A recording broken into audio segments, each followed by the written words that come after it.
everybody, welcome to Vine Path. My name is Mariana.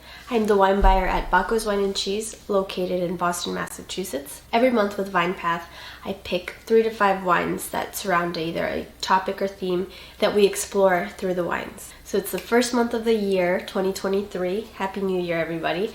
And so the topic is new beginnings. We're going to try 4 unique wines and talk a little about how vitis vinifera got to that part of the world. Up first, we've got Fram Winery's Chenin Blanc from 2016. It's located in the Citrusdal mountain in the Western Cape in South Africa. So the history of winemaking in South Africa starts with its first governor, Jan van Riebeeck, and his planting of grapes just 3 years after they landed in South Africa. And 4 years later, in 1659, they had their first vintage. Now, it is said that the reason that they even wanted wine is to combat scurvy, so I can't imagine that these wines were what we would think of today as delicious. They were more practical, especially considering that the Dutch don't have a lot of winemaking history. But a few decades later, the French Huguenots arrived, and in 1688 they started planting their own grapes. Varietals that we're familiar with, like Chenin Blanc, Cabernet Sauvignon, those were tastier and grabbed more people's attention. South Africa has really favorable conditions to grow grapes, and this is due to the ocean influence and how it really tempers weather. But its winemaking history has been pretty bumpy. In the late 1800s, just like so many people all over the world, they were really affected by phylloxera and lost a lot of vines. And in the 20th century, apartheid policies really cut off their wines and exposure to the rest of the world until 1994. And even then, there was a lot to rebuild and to rebrand. And if you fast forward to today, so much more interesting winemaking is going. There's a lot of more classical, historic wineries, but then there's new age producers experimenting and doing really exciting things. The most planted grape in South Africa is Chenin Blanc. It is the largest producer of Chenin Blanc in the world. Chenin Blanc is actually one of my favorite grapes of all time. So Fram is a winery that was started by Tinus Krugers. He had been a winemaker and wine consultant for many years and decided he wanted to do his own project on his own terms. He went to the outer reaches of the Cape Lands to the Citrusdal Mountains. It's a district within the Olifants River region. This is an area that's warmer climate. It's usually known more to make bulk wine, but a lot of wineries are moving out there and making really interesting things. Fram's philosophy is all about exploration and discovery through wine. So let's taste. This one is such a deep, bright lemon color, almost golden. On the nose I get applesauce, toast, lemongrass, much more citrus and fruit on the palate, unripe pineapple, green apple. It's very lazy. It makes your mouth salivate and has a lot of minerality. Definitely one that has a lot of grip, and I think its style is perfect for winter. I would pair this with a chicken roast with a bunch of vegetables that are all roasted with crispy chicken skin and a lot of herbs. The second one is the 2021 Vinista from Pedro Parra, and this one is from the country of Chile, specifically the Itata Valley. It is made 100% with the grape Pais. The Spanish brought over grapes to make wine to Chile, and they brought over Pais, also known as the mission grape, and you'll see it in other parts of the Americas that the Spanish brought to, like California, Mexico, and it was in the 16th century that they brought it to Chile. It was the missionaries that brought it over to have communion. And actually the Itata wine region was one of the first planted in Chile because the missionaries arrived through the port of Concepcion, which was Chile's capital at the time, and they brought the grapes and planted around that region. Fast forward to the 1850s, after its independence from Spain, French rootstock was actually brought to Chile, varietals like Pinot Noir, Chardonnay, Cabernet Sauvignon. And it's really interesting timing because as soon as these vines made their home in Chile, phylloxera actually hit Europe and then spread all over the world, devastating so many vines. But because of how secluded Chile can be, being surrounded by ocean, desert, mountain, and how dry it is, phylloxera actually never hit Chile. So Chile has some of the oldest vines in the world, and a lot of the French rootstock is actually pre-phylloxera. A big trend happening in the Chilean wine world is the topic of terroir. The winemaker Pedro Parra is at the forefront of that. He's a true terroir expert. He actually has a PhD in it from the Paris Center of Agriculture. He really believes that geology can translate into the high quality of a wine. To boil it all down, rocks are what matter most in a quality wine. The wine that we will have now is actually all grown on basalt and granitic soils. So although all over Chile you see more international varietals, in this part of Chile, in the Itata Valley, which is in the central southern part of Chile, you see varietals that are more authentic to Chile's history. As you can see, quite light but a very vibrant ruby color. A lot of fresh raspberry, Bing cherry, dried rose, and the herbal component, it's almost sage or even the light eucalyptus. One of the reasons I love the grape Pais is because I always get a light smokiness, and I think this has that too. It has almost like a flint smell. On the palate you get a lot of hibiscus, more pomegranate. It's a very high-toned wine, meaning more bright, fresh fruit, high acidity. It's opposed to a jammier wine with more dried fruit character. This is definitely a lighter, fresher. The tannins are grapey. They're light, but they're in the back. I would have this wine in maybe some Vietnamese food, shrimp or beef, fresh spring rolls, even a banh mi that's a little spicy. Something about how this wine was made, it was actually dry farmed.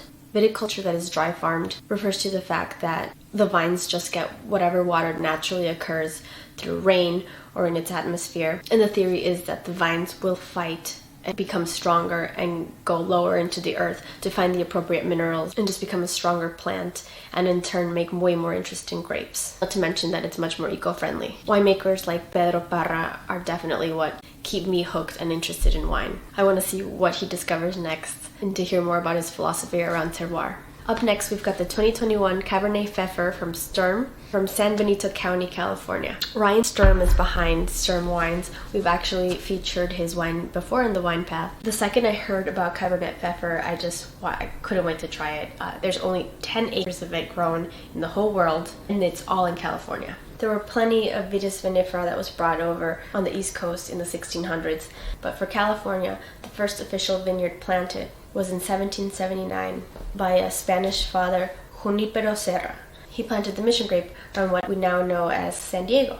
It wasn't until the gold rush in the more late 1800s that European immigrants started planting vitis vinifera. Mission grape is very popular all over the Spanish colonies. Cabernet Pfeffer was actually brought over by a German man with the last name Pfeffer, William Pfeffer, in the 1850s. He owned a plant nursery with a bunch of different grape cuttings to take advantage of all the European immigrants that were coming to California and wanting to plant their varietals that they knew from back home. Cabernet Pfeffer is actually a French varietal, originally from the Bordeaux region, and in France it's actually known as Morteau or Mansin.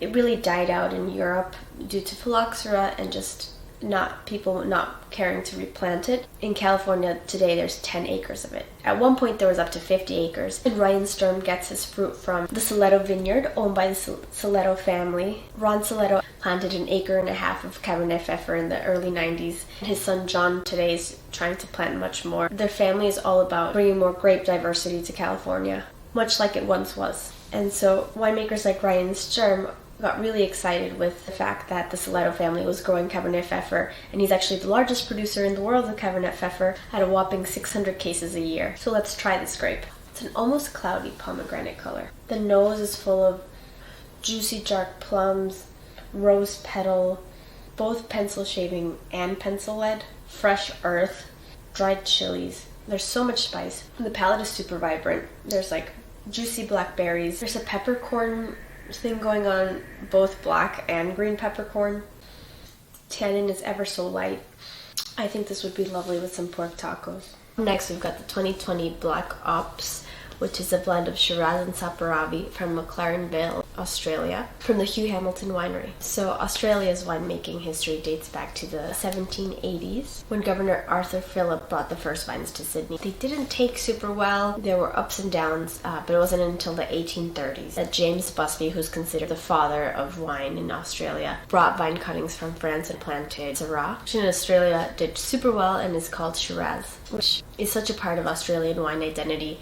And there it's called Shiraz. But he also brought other grapes like Grenache. Australia has had a really complicated winemaking history, but overall nowadays it's gotten away from its mass-produced identity that it had in the early 2000s, and now a mix of really well-respected wineries and more cutting-edge wineries are making wines of really good value. The Hugh Hamilton winery is a family winery of 6 generations.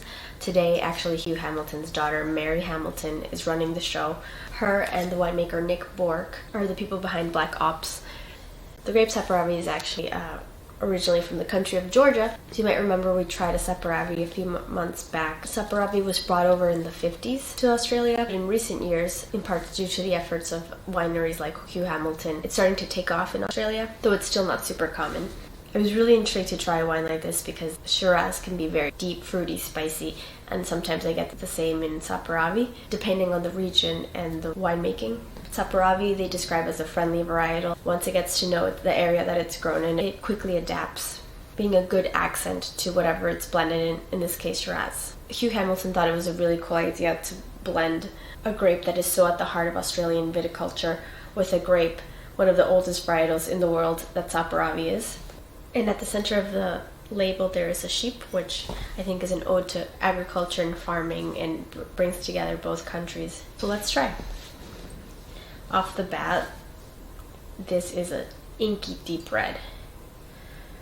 Shiraz is usually super black fruited, and Saperavi is actually a teinturière grape, meaning that even the pulp of that grape is red, so it's no wonder that it's a beautiful deep fig color. The wine feels really heavy on the palate.